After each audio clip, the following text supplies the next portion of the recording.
The European Union stepped up the pressure on Russia today by pledging to cut back on Russian oil purchases. But the prospects of ending the war soon look grim as both sides continue to punish each other in Ukraine's east. Nick Schifrin has the story.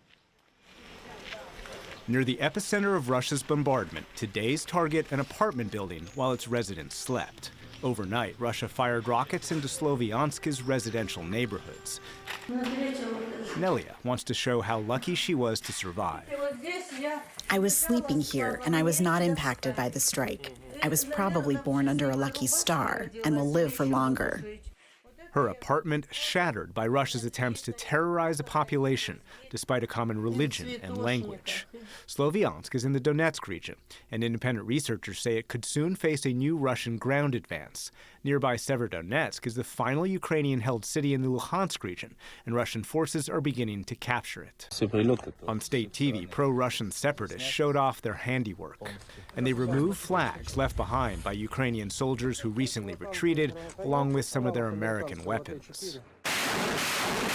Ukraine has been using a Soviet-era multiple launch rocket system and pleading for the American version.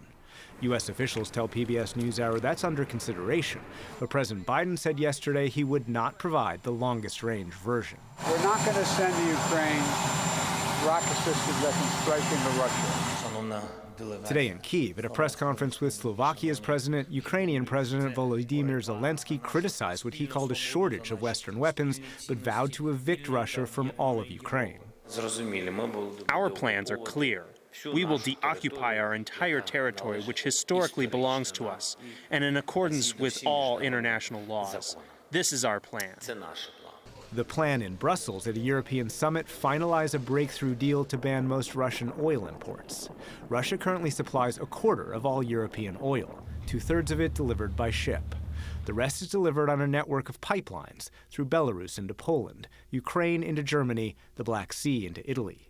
Today's deal exempts those pipeline deliveries after a compromise demanded by Hungary, where 65% of all oil is Russian. Hungary's Prime Minister Viktor Orban, a Kremlin ally, said he'd fended off a demand to ban all Russian oil.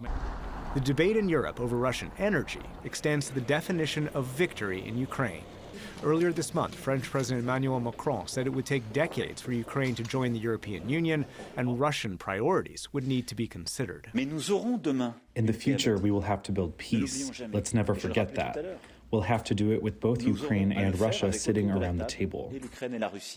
At the annual World Economic Forum in Davos, former Secretary of State Henry Kissinger even urged Ukraine to cede territory occupied by Russia since 2014. Dividing line should return to the status quo ante.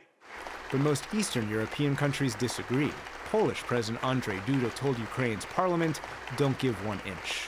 If Ukraine is sacrificed for holy calmness, economic reasons, or political ambitions, even a centimeter of its territory, it will be a huge blow not only for the Ukrainian nation, but for the entire Western world.